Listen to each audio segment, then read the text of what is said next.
আমার যে একটাই সন্তান, কামাই করতে আমরা খাতাম, এখন তো কেউ কামাই না। মায়ের কান্না সন্তানের অনিশ্চিত ভবিষ্যৎ নিয়ে। জুলাই আগস্ট ছাত্র জনতার আন্দোলনে হেলিকপ্টার থেকে ছোড়া গুলি বিদ্ধ করেছে একমাত্র ছেলে রনিকে। মুখের কয়েকটি দাঁত ভেঙে গুলি আটকে আছে তার ঘাড়ে। প্রচণ্ড ব্যথা আর কষ্ট নিয়ে বেঁচে আছেন রনি শেখ। রনির গ্রামের বাড়ি ফরিদপুর জেলার বোয়ালমারী থানার ঘোষপুর ইউনিয়নের ধোতরকাঠি গ্রামে। ৫ আগস্ট রাজধানীর নর্দা এলাকায় গুলিবিদ্ধ হন তিনি। পুরো শরীর অবশ হয়ে যায়। প্রাইভেট হাসপাতালে ১৮ দিন আইসিইউতে থাকাসহ বিছানায় পড়েছিলেন ২.৫ মাস।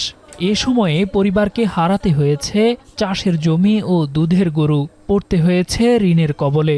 পপুলার হাসপাতালে আপনার ১২,১৮,৯০০ টাকা বিল আইছে। তারপরে ছাত্রদের ধরে পরে আমার মেডিসিনের বিলটা দেওয়া লাগছে, ৪ লক্ষ টাকা ওখানে দিয়ে আইছি পপুলার হাসপাতালে। ইউনাইটেড দিছি ১,১১,০০০। সবাই টাকা চাচ্ছে এখন। কয় মাস টাকা রাখে মানসি বলেন? ওই গ্রামের মানসি করে বাজার সদাই করে দেয়, চাইল তাই এই খাইতেছে। রনি রাজধানীর গুলশানে একটি প্রাইভেট অ্যাপার্টমেন্টের ম্যানেজার ছিলেন। ৬ মাস বয়সী সন্তানসহ স্ত্রীকে নিয়ে ভাড়া বাসায় থাকতেন। বাবা এনামুল হক মিরপুরের একটি বাসায় নিরাপত্তা প্রহরী। ঘাড়ে ঘাতকের ছোড়া গুলি বয়ে বেড়ানো এ যোদ্ধা জানালেন সেদিনের ভয়াবহ অভিজ্ঞতার কথা। পরে গুলি ছোড়া দেখে আমরা সবাই জোর দিয়েছি। আমাদের সাথে অনেকজনে গুলি লাগছে। একজনের হাঁটু করে গুলি বের হয়ে গেছে, একজনের হাতে লাগছে, আমার লাগছে হলো সবার লাস্টে। আমি গুলি ছোড়া দেখে দৌড় দিয়েছি আর পিছনে এরকম তাকাইছি, ওরা গুলি করছে, ল্যাম্পপোস্টে লাগছে। রাস্তা ল্যাম্পপোস্টে লেগে তারপরে মুখের ভিতর ঢুকে গেছে। বর্তমানে রনি শেখকে বিনামূল্যে চিকিৎসা দিচ্ছে ইবনে সিনা হাসপাতাল কল্যাণপুর শাখা। শুরু থেকেই অর্থোপেডিক ও স্পাইন সার্জন ডাক্তার আবদুল্লাহ আল মাহমুদের তত্ত্বাবধানে রয়েছেন তিনি। জানালেন গুলি অপসারণ সহ রনির প্রয়োজন উন্নত চিকিৎসার। যদি বুলেট বের করতে গিয়ে তার আরও ক্ষতি হওয়ার আশঙ্কা থাকে তাহলে এটা না বের করাই ভালো। আরও ২-৪ নিউরোসার্জন, অর্থোপেডিক সার্জন সবাইকে নিয়ে যদি বসে যদি এটা আবার একটু রিভিউ করা যায় যে আমরা একটা বুলেটটা খুলবো না রেখে দেবো, এটা একটা হতে পারে। সেকেন্ড হতে পারে যে ওনার জন্য যদি বিদেশে আবারও কোনো অপরচুনিটি থাকে সরকারের পক্ষ থেকে যে তাকে পাঠায়া এই বুলেটটা বের করার কোনো তার জন্য পজিটিভ হবে কিনা বা করা যায় কিনা, সেক্ষেত্রে আমি আপনাদের মাধ্যমে হয়তো একটু সহযোগিতা চাই আমার রোগীর জন্য।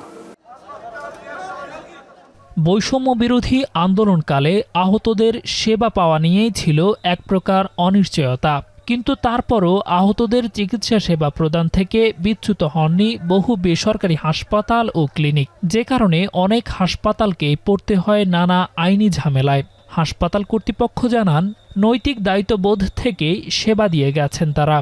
আন্দোলন সম্পৃক্ত যে সকল স্টুডেন্ট বা বিভিন্ন পেশাজীবী মানুষ যারাই আহত হয়েছেন সবাইকে আমরা ফ্রি ট্রিটমেন্ট করেছি। সেই হিসেব করলে যদি আমরা দেখি তাহলে দেখা যাবে যে আমাদের 4টা হসপিটাল থেকে প্রায় 200-র অধিক রোগী আমরা এখানে তারা অ্যাডমিটেড ছিল, অ্যাডমিটেড থেকে চিকিৎসা নিয়েছে। বিভিন্ন ইনভেস্টিগেশন করে আপনার চিকিৎসা সহায়তা পেয়েছে। এই সংখ্যাটা প্রায় 600-র উপরে হবে।